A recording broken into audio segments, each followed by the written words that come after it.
श्री शिवाय नमस्तुभ्यम। हर हर महादेव। आप सभी का भक्ति चैनल पर हार्दिक स्वागत है।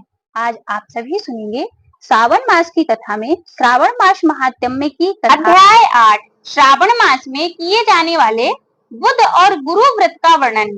ईश्वर बोले, हे सनत कुमार, अब मैं समस्त पापों का नाश करने वाले बुद्ध गुरु का वर्णन करूंगा, जिसे श्रद्धा पूर्वक करके मनुष्य परम सिद्धि को प्राप्त करता है। ब्रह्मा जी ने चंद्रमा को ब्राह्मणों के राजा के रूप में अभिषेक किया। इसी समय उसने रूप तथा यौवन से संपन्न तारा नामक गुरु पत्नी को देखा। उसकी रूप संपदा से मोहित होकर यह काम के वशीभूत हो गया और उसने अपने घर में रख लिया। इस प्रकार बहुत दिन बीतने पर उसे बुद्ध नामक एक पुत्र हुआ, जो बुद्धिमान, सौंदर्यशाली तथा सभी शुभ लक्षणों से युक्त था। गुरु बृहस्पति को ज्ञात हुआ कि तारा चंद्रमा के घर में स्थित है। तब उन्होंने चंद्रमा से कहा कि मेरी पत्नी को वापस कर दो। अनेक तरह के समझाने पर भी जब चंद्रमा ने तारा को वापस नहीं किया, तब बृहस्पति ने देवताओं की सभा में जाकर देवराज इंद्र को यह वृत्तांत बतलाया और कहा कि हे शक, आप देवताओं के राजा हैं, अतः अपनी आज्ञा से आप उसे दिलाएं, अन्यथा उस चंद्रमा के द्वारा किया गया पाप आपको भी निसंदेह लगेगा, क्योंकि शास्त्र निर्णय के अनुसार प्रजा के द्वारा किए गए पाप को राजा भोगता है। पुराण में भी ऐसा कहा गया है कि दुर्बल का बल राजा होता है। गुरु का यह वचन सुनकर चंद्रमा ने कहा, मैं आपकी आज्ञा से तारा को दे तो दूंगा, किंतु इस पुत्र को नहीं दूंगा। शास्त्र के अनुसार विचार करके देवताओं ने उस बुद्ध को चंद्रमा को दे दिया।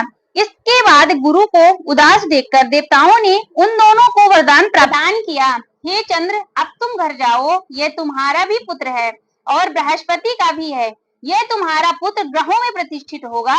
सुराचार्य, आप यह दूसरा कोई भी शुभ वर ग्रहण कीजिए कि जो बुद्धिमान व्यक्ति आप दोनों बुद्ध और गुरु का यह व्रत मिलाकर करेगा, उसकी संपूर्ण सिद्धि होगी। यह सत्य है, इसमें संदेह नहीं है। शंकर जी के लिए यह अत्यंत प्रिय। इस श्रावण मास में आने पर जो लोग बुधवार तथा बृहस्पतिवार को पूजन व्रत करेंगे, उन्हें सिद्धि प्राप्त होगी। इस व्रत में दही तथा भात का नैवेद्य व्रत सिद्धि को मूल हेतु है। स्थान भेद से आप दोनों की मूर्ति लिखकर पूजन करने से भिन्न भिन्न फल प्राप्त होता है। यदि कोई हिंडोले के ऊपर स्थान पर आप दोनों की मूर्ति रखकर पूजन करे, तो वह सर्व गुण संपन्न तथा दीर्घायु पुत्र प्राप्त करेगा। यदि मनुष्य गोशागार में मूर्ति को रखकर पूजा करता है, तो वह उसके कोष बढ़ते हैं और वे कभी क्षय को प्राप्त नहीं होता। इसी प्रकार पाकालय में पूजन करने से पाक वृद्धि और देवालय में पूजन करने से उनकी कृपा होती है। शय्यागार में रखकर पूजा करने से स्त्री का वियोग कभी नहीं होता। धान्यगार में रखकर पूजा करने से धान्य की वृद्धि होती है। इस प्रकार मनुष्य उन फलों को प्राप्त करता है। इस प्रकार 7 वर्ष तक करने से के बाद उद्यापन करना चाहिए। उद्यापन से पहले दिन अधिवासर करके रात्रि में जागरण करना चाहिए। सुवर्ण की प्रतिमा बनाकर विधि पूर्वक 16 उपचारों से पूजन करने के पश्चात तिल, घृत, चारु और अपमार्ग तथा अक्षत के युक्त समिधाओं से होम करना चाहिए। अंत में पूर्णाहुति देनी चाहिए। इसके बाद मामा और भांजे को प्रयत्न पूर्वक भोजन कराना चाहिए। इसके बाद ब्राह्मणों को तथा अन्य लोगों को भी भोजन कराना चाहिए। स्वयं भी भोजन करना चाहिए। इस विधि से 7 वर्ष तक करने पर मनुष्य सभी मनोरथों को प्राप्त कर लेता है। जो इस विधि की कामना से करता है, वह वेद व शास्त्र के अर्थों को जानने वाला हो जाता है। बुद्ध बुद्धि प्रदान करके और गुरु बृहस्पति गुरुता प्रदान करते हैं। सनत कुमार बोले, हे भगवान, आपने यह कहा कि इस अवसर पर मामा तथा भांजा को भोजन करना चाहिए। यदि बताने योग्य हो तो कृपा करके इसका कारण बताइए। ईश्वर बोले, हे सनत कुमार, पूर्वा काल में अत्यंत दीन तथा दरिद्र कोई 2 ब्राह्मण थे। वे दोनों मामा भांजे थे। उदार पूर्ति हेतु परिश्रम पूर्वक भ्रमण करते हुए वे दोनों किसी नगर में अन्न मांगने के लिए गए थे। उन्होंने घर घर में श्रावण मास में प्रत्येक वार को उस वार का व्रत होते हुए देखा। किंतु कहीं भी बुध और गुरु का व्रत नहीं देखा। तब उन्होंने बहुत देर तक परस्पर विचार किया।